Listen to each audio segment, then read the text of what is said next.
ವೀಕ್ಷಕರೇ ನಮಸ್ಕಾರ. ಈ ತೆಂಗಿನ ಬೆಳೆಯಲ್ಲಿ ಸಾಕಷ್ಟು ಇಳುವರಿ ಕಡಿಮೆ ಆಗಿದೆ, ಹಾಗಾಗಿ ರೇಟ್ ಇವತ್ತು 70ರಿಂದ 75 ರೂಪಾಯಿ ಕೆಜಿವರೆಗೂ ಆಗಿದೆ. ಸೊ ತೆಂಗಿನ ಮರ ನೋಡ್ತಾ ಇರ್ಬೋದು, ಕಾಯೇ ಇಲ್ಲ, ಎಲ್ಲೋ ಒಂದು ಎರಡು ಕಾಯಿ ಇದೆ. ಸೊ ಕನಿಷ್ಠ ನಿಮಗೆ ಒಂದು ಮರದಲ್ಲಿ ಒಂದು 60-70 ಕಾಯಿ ಆದರೂ ಇರುತ್ತೆ, ಎಳ್ನೀರು ಅದೆಲ್ಲ ಸೇರಿ. ಇಲ್ಲಿ ನೋಡ್ರೆ ನಿಮ್ಗೆ ಕಾಯೇ ಇಲ್ಲ, ಒಂದು ಕಾಯೇ ಇಲ್ಲ. ನಿಮಗೆ ಇಲ್ಲೇನೋ ಯಾವುದೋ ಒಂದು ಗೊನೆಯಲ್ಲಿ ಒಂದು ಎರಡು ಕಾಯಿಗಳು, ಅದ್ರ ಮೇಲ್ಗಡೆ ಸಣ್ಣ ಒಂಬಾಳೆ ಮತ್ತು ಕೆಳಗಡೆ ಇರೋ ಒಂಬಾಳೆ ಎಲ್ಲ ಖಾಲಿ. ಇದೊಂದು ಒಂಬಾಳೆ ಬರೀ ಒಂದೇ ಒಂದು ಕಾಯಿ ಇದೆ. ಸೊ ಈ ರೀತಿ ಕಾಯಿಗಳು ಕಡಿಮೆ ಆಗಿರೋದ್ರಿಂದ ನಿಮಗೆ ರೇಟು ಸಾಕಷ್ಟು ಜಾಸ್ತಿ ಆಗಿದೆ. ಅದ್ರ ನಡುವೆ ನಿಮಗೆ ಇರೋ ಕಾಯಿಯಲ್ಲೂ ಕೂಡ ಸಾಕಷ್ಟು ತೊಂದರೆಗಳಿದೆ ರೈತರಿಗೆ. ನೀವು ಇಲ್ಲಿ ನೋಡ್ತಾ ಇರ್ಬೋದು, ಇನ್ನು ಕಾಯಿ ಮೇಲೆ ಕಜ್ಜಿ ಥರ ಆಗಿದೆ. ನೀವು ಇಲ್ಲಿ ಏನು ನೋಡ್ತಿದ್ದೀರಾ, ಕಾಯಿ ಮೇಲೆ ಕಜ್ಜಿಗಳ ಥರ ಕಾಣ್ತಾ ಇದೆ. ಜೊತೆಗೆ ಇದು ಸ್ವಲ್ಪ ಇನ್ನೂ ಚಿಕ್ಕ ಕಾಯಿ ಆಗಿರೋದ್ರಿಂದ ನಿಮಗೆ ಜಾಸ್ತಿ ಅಷ್ಟು ಕಜ್ಜಿ ಕಾಣಿಸ್ತಾ ಇಲ್ಲ. ಇಲ್ಲಿ ನೋಡ್ತಿರ್ಬೋದು, ಇದು ನಿಮಗೆ ಜಾಸ್ತಿ ಏನೋ ಈ ಒಂದು ತೊಂದರೆ ಜಾಸ್ತಿ ಆದಾಗ ಈ ರೀತಿ ಕಾಣಿಸ್ತಾ ಇರುತ್ತೆ. ಸೊ ಇದೇನಪ್ಪ ತೊಂದರೆ ಅಂತೇಳಿ ರೈತರು ನಮಗೆ ಫೋಟೋಗಳನ್ನೆಲ್ಲ ಕಳಿಸ್ತಾ ಇದ್ರಿ, ಮತ್ತು ಏನು ಸ್ಪ್ರೇ ಮಾಡಬೇಕು, ಏನು ಗೊಬ್ಬರ ಹಾಕಬೇಕು, ಹೆಂಗೆ ಕಂಟ್ರೋಲ್ ಮಾಡೋದು ಅಂತ ಕೇಳ್ತಾ ಇದ್ರಿ. ತೆಂಗಿನ ಮರದಲ್ಲಿ ರೈತರೇ ನೀವು ಸ್ಪ್ರೇ ಅನ್ನೋದನ್ನ ದಯವಿಟ್ಟು ಮರ್ತ್ಬಿಡಿ. ಯಾಕಂದರೆ ಮರಗಳು ನಿಮಗೆ 50 ಅಡಿ 60 ಅಡಿ 40 ಅಡಿ ಮೇಲೆ ಹೋದಾಗ ನೀವು ಸ್ಪ್ರೇ ಖಂಡಿತ ಮಾಡಲಿಕ್ಕಾಗಲ್ಲ. ಯಾವ ರೀತಿ ಅಡಿಕೆಯಲ್ಲೂ ಕೂಡ ನೀವು ಒಂದು ದೊಡ್ಡ ಪೈಪ್ಗಳನ್ನ ಹಾಕಿ ಮಾಡ್ತಿರ್ತೀರ, ಅಲ್ಲಿ ಮಾಡೋಕ್ಕಾಗಲ್ಲ. ಯಾಕಂದರೆ ನಿಮ್ಗೆ ಒಂದು ಎಕರೆಯಲ್ಲಿ 40-30 ಏನೋ ಒಂದು ಗಿಡಗಳಿರ್ತವೆ. ಅಡಿಕೆಲಾದರೆ ಅಕ್ಕಪಕ್ಕ ಇರುತ್ತೆ, ಏನೋ ಸ್ವಲ್ಪ ಮ್ಯಾನೇಜ್ ಮಾಡಿ ಮಾಡ್ಬೋದಾಗಿರುತ್ತೆ. ಸೊ ಇದೇನಪ್ಪ ಅಂತ ಹೇಳಿದ್ರೆ, ನುಸಿ ಅಂತ ಹೇಳಿ ಒಂದು ಸಣ್ಣ ಕೀಟ ಇರುತ್ತೆ, ನಿಮಗೆ ಕಣ್ಣಿಗೆ ಕಾಣೋದಿಲ್ಲ ಅದು. ಸೊ ಆ ಒಂದು ನುಸಿ ಕೀಟ ಈ ಒಂದು ರಸವನ್ನು ಹೀರೋದ್ರಿಂದ ನಿಮಗೆ ಕಾಯಿ ಮೇಲೆ ಈ ರೀತಿಯ ಕಜ್ಜಿಗಳು ಕಾಣ್ತಾ ಇರುತ್ತೆ. ಅಂದರೆ ಪ್ರಾರಂಭದಲ್ಲಿ, ಅಂದರೆ ಚಿಕ್ಕ ಕಾಯಿ ಇದ್ದಾಗಲೇ ನೀವು ಇಲ್ಲಿ ನೋಡ್ತಿರ್ಬೋದು. ಸೊ ಈ ಒಂದು ಹಂತದಲ್ಲಿ ಕಾಯಿ ಇದೆ ಇಲ್ಲಿ. ಸೊ ಉಡುಪೆ ಕಾಯಿ ಇದೆ ಇವು ತೆಂಗಿನ ಮರದಲ್ಲಿ ಕಾಯಿಗಳನ್ನ. ಸೊ ಈ ಒಂದು ಹಂತದಲ್ಲಿ ಏನು ಕಾಯಿ ಇದೆ ಅಲ್ಲ, ಈ ಒಂದು ಹಂತದಲ್ಲಿ, ಸೊ ಇಲ್ಲಿಂದನೇ ಅದು ಸ್ಟಾರ್ಟ್ ಆಗಿರುತ್ತೆ ನಿಮಗೆ ರಸವನ್ನು ಹೀರಲಿಕ್ಕೆ. ಅದಾದ ನಂತರ ನೀವು ಇಲ್ಲಿ ನೋಡ್ತಿರ್ಬೋದು, ಇಲ್ಲಿ ನೋಡಿ. ಸೊ ಈ ರೀತಿಯ ಮಾರ್ಕ್ಗಳು ಕಾಣ್ತಾ ಇರ್ತವೆ ನಿಮಗೆ. ಇದೇನು ಮಾರ್ಕ್ ಇರುತ್ತೆ, ಇದೇ ಮಾರ್ಕು ನಿಮಗೆ ದೊಡ್ಡ ಆದಮೇಲೆ ಕಜ್ಜಿ ಥರ ಆಗೋದು. ಸೊ ಇದು ಬಂದು ನಿಮಗೆ ನುಸಿ ಅಂತ ಹೇಳಿ ಒಂದು ಕೀಟ ಇರುತ್ತೆ. ಸೊ ಎರಿಯೋಪಿಡ್ ಮೈಟ್ ಅಂತ ಕೇಳ್ತೀವಿ. ಸೊ ಆ ನುಸಿ ಕೀಟ ಏನು ಮಾಡುತ್ತೆ, ಇಲ್ಲಿ ರಸ ಇರೋದ್ರಿಂದ ನಿಮಗೆ ಈ ರೀತಿಯ ಕಜ್ಜಿಗಳು ಕಾಣ್ತಾ ಇರ್ತವೆ. ಇದರಿಂದ ನಿಮಗೆ ಹರಳುಗಳು ಉದುರುವಂಥದ್ದು, ಅದಾದಮೇಲೆ ತೆಂಗಿನಲ್ಲಿ ಎಳ್ನೀರು ಇಳುವರಿ ಕಡಿಮೆ ಆಗುವಂಥದ್ದು, ಕೊಬ್ಬರಿ ಇಳುವರಿ ಕಡಿಮೆ ಆಗುವಂಥದ್ದು ಆಗ್ತಾ ಇರುತ್ತೆ. ಸೊ ನಿಮಗೆ ಇದನ್ನು ಕಂಟ್ರೋಲ್ ಮಾಡ್ಬೇಕಂತ ಹೇಳಿದ್ರೆ ಸ್ಪ್ರೇ ಅನ್ನೋದನ್ನ ಬಿಟ್ಟು, ನಿಮ್ಗೆ ಏನಾದ್ರು ಸಣ್ಣದಾಗಿ ಒಂದು 4 ವರ್ಷ 5 ವರ್ಷ ಮರಗಳಿದ್ರೆ ನೀವು ಬೇವು ಆಧಾರಿತ ಕೀಟನಾಶಕವನ್ನು ಅಥವಾ ಬೇರೆ ಇನ್ಯಾವುದರ ಒಂದು ರಾಸಾಯನಿಕ ಕೀಟನಾಶಕವನ್ನು ಬಳಸ್ಬೋದಾಗಿರುತ್ತೆ. ಆದರೆ ಎತ್ತರವಾಗಿರುವಂಥ ಮರಗಳಿಗೆ ನೀವು ಸ್ಪ್ರೇ ಬದಲಾಗಿ ಆ ಮರವನ್ನು ನೀವು ಈ ನುಸಿ ತೊಂದರೆಗೆ ಹೇಗೆ ತನ್ನಂತ ರಕ್ಷಣೆ ಮಾಡಬೇಕು, ಆ ರೀತಿಯ ಒಂದು ಸ್ಟ್ರೆಂತನ್ನು ಬರಲಿಕ್ಕೆ ನೀವು ಸಾಕಷ್ಟು ಪ್ರಮಾಣದಲ್ಲಿ ಉತ್ತಮ ಪೋಷಕಾಂಶ ಉಳ್ಳಂಥ ಒಂದು ಗೊಬ್ಬರಗಳನ್ನ ಮತ್ತು ಒಂದು ನೀರಿನ ಹತೋಟಿಯನ್ನು ಸರಿಯಾಗಿ ಮಾಡಬೇಕಿರುತ್ತೆ. ಯಾವ ತೋಟದಲ್ಲಿ ನೀರು ಕಡಿಮೆ ಇರುತ್ತೆ ಅಲ್ಲಿ ಖಂಡಿತವಾಗಿ ಸೊ ಈ ಒಂದು ನುಸಿ ಕಾಯಿಲೆ ಏನಿದೆ ಅಥವಾ ನುಸಿ ಕೀಟ ಏನಿದೆ ಅದು ಖಂಡಿತವಾಗ್ಲೂ ಬಂದೇ ಬರುತ್ತೆ. ಸೊ ಯಾವೆಲ್ಲ ಒಂದು ಗೊಬ್ಬರವನ್ನು ನೀವು ಕೊಡಬೇಕಾಗತ್ತೆ ಅಂತ ಹೇಳಿ ನಾನೀಗ ಸ್ಕ್ರೀನಲ್ಲಿ ತೋರಿಸ್ತಾ ಇದ್ದೀನಿ.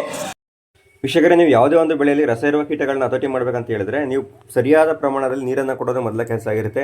ನೀರನ್ನು ಕೊಡದೇ ಇಲ್ಲ ಅಂತ ಹೇಳೋ ಸಂದರ್ಭಗಳಲ್ಲಿ ಈ ನುಸಿ ಕೀಟಗಳೇನಿರುತ್ತೆ ಅದರ ಒಂದು ಸಂಖ್ಯೆ ಜಾಸ್ತಿ ಆಗ್ತಾ ಹೋಗುತ್ತೆ. ಯಾಕಂದರೆ ಆ ಒಂದು ಕಂಡೀಷನ್ ಏನಿರುತ್ತೆ ಇದರ ಒಂದು ಸಂತಾನೋತ್ಪತ್ತಿಗೆ ಸಾಕಷ್ಟು ಅನುಕೂಲವಾಗಿರುವಂಥ ಒಂದು ಪರಿಸ್ಥಿತಿ ಆಗಿರುತ್ತೆ. ಹಾಗಾಗಿ ತೆಂಗಿನಲ್ಲಿ ನೀವು ಸಾಕಷ್ಟು ತೇವಾಂಶವನ್ನು ಮೇಂಟೈನ್ ಮಾಡಲಿಕ್ಕೆ ಕನಿಷ್ಠ ವಾರದಲ್ಲಿ ಒಮ್ಮೆ ಆದರೂ ನೀವು ಬೇಸಿಗೆ ಸಮಯದಲ್ಲಿ ನೀರನ್ನು ಕೊಡಬೇಕಾಗಿರುತ್ತೆ. ಸೊ ಸರಿಯಾಗಿ ನೀರನ್ನು ಕೊಟ್ಟರೆ ನಿಮಗೆ ಈ ಒಂದು ನುಸಿ ತೊಂದರೆ ಏನಿರುತ್ತೆ ಅದರಲ್ಲಿ ಅರ್ಧದಷ್ಟು ಕಡಿಮೆ ಆಗ್ತಾ ಹೋಗುತ್ತೆ.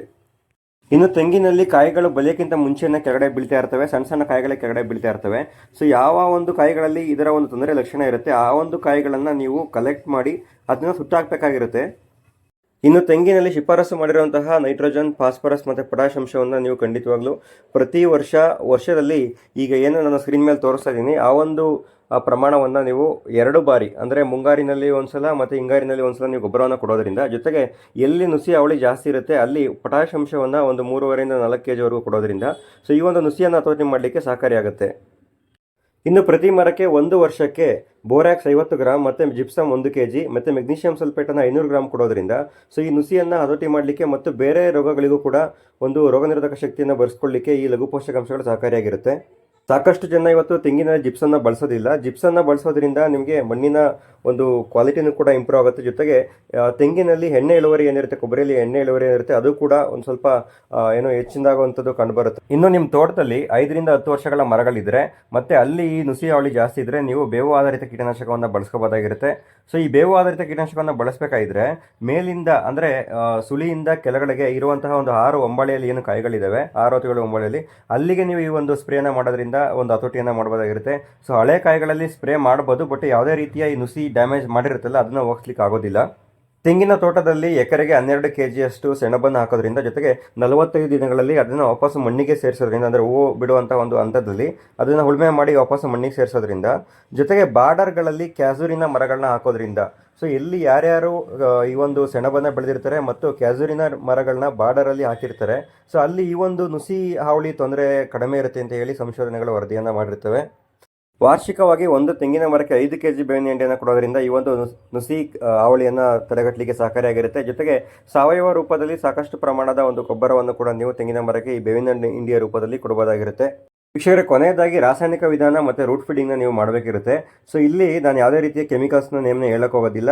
ನಿಮಗೆ ಅಷ್ಟು ಪ್ರಮಾಣದಲ್ಲಿ ಒಂದು ಡ್ಯಾಮೇಜ್ ಆಗಿದ್ದರೆ ದಯವಿಟ್ಟು ನೀವು ಕೆಳಗಡೆ ಕೊಟ್ಟಿರುವಂಥ ವಾಟ್ಸಪ್ ನಂಬರ್ಗೆ ಫೋಟೋಗಳನ್ನ ಕಳಿಸಿ ಅಥವಾ ನೀವು ಕಾಲ್ ಮಾಡಿ ವಿಚಾರಿಸಿದರೆ ನಾನು ನಿಮಗೆ ಯಾವ ರೀತಿ ನೀವು ರೂಟ್ ಫೀಡಿಂಗ್ನ ಮಾಡಬೇಕಿರುತ್ತೆ, ಯಾವ ಕೆಮಿಕಲ್ನ ಸ್ಪ್ರೇ ಮಾಡಬೇಕಂತ ಹೇಳ್ತೀನಿ. ಯಾಕಂದರೆ ನೀವು ಒಮ್ಮೆ ಇದನ್ನು ರೂಟ್ ಫೀಡಿಂಗ್ ಮಾಡಿದ್ಮೇಲೆ 45ರಿಂದ 60 ದಿನ ನೀವು ಅದರಿಂದ ಏನೋ ಉತ್ಪನ್ನಗಳನ್ನ ತಗೋಬಾರ್ದು. ನೀವು ಕಾಯಿ ತೆಗೆಯೋದಾಗಲಿ ಎಣ್ಣೀರು ತೆಗೆಯೋದಾಗಲಿ ಏನೋ ಮಾಡಬಾರ್ದಿರುತ್ತೆ. ಸೊ ಹಂಗಾಗಿ ನಾನು ಮುಂಜಾಗ್ರತೆ ಕ್ರಮವಾಗಿ ಇಲ್ಲಿ ಯಾವುದೇ ರೀತಿಯ ಕೆಮಿಕಲ್ಸ್ನ ನಾನು ಹೇಳ್ತಾ ಇಲ್ಲ. ಆ ರೀತಿಯ ತೊಂದರೆಗಳು ಇದ್ದರೆ ನೀವು ದಯವಿಟ್ಟು ನನಗೆ ಈ ವಾಟ್ಸಪ್ಗೆ ಕಳಿಸ್ಕೊಡಿ. ನಾನು ನಿಮಗೆ ಯಾವ ಒಂದು ಕೆಮಿಕಲ್ಸ್ನ ಹಾಕಿ ಯಾವ ರೀತಿ ಒಂದು ರೂಟ್ ಫೀಡಿಂಗ್ ಅಥವಾ ಸ್ಪ್ರೇನ ಮಾಡ್ಬೇಕಂತ ಹೇಳಿ ಸಂಪೂರ್ಣವಾಗಿ ಮಾಹಿತಿಯನ್ನು ಕೊಡ್ತೀನಿ.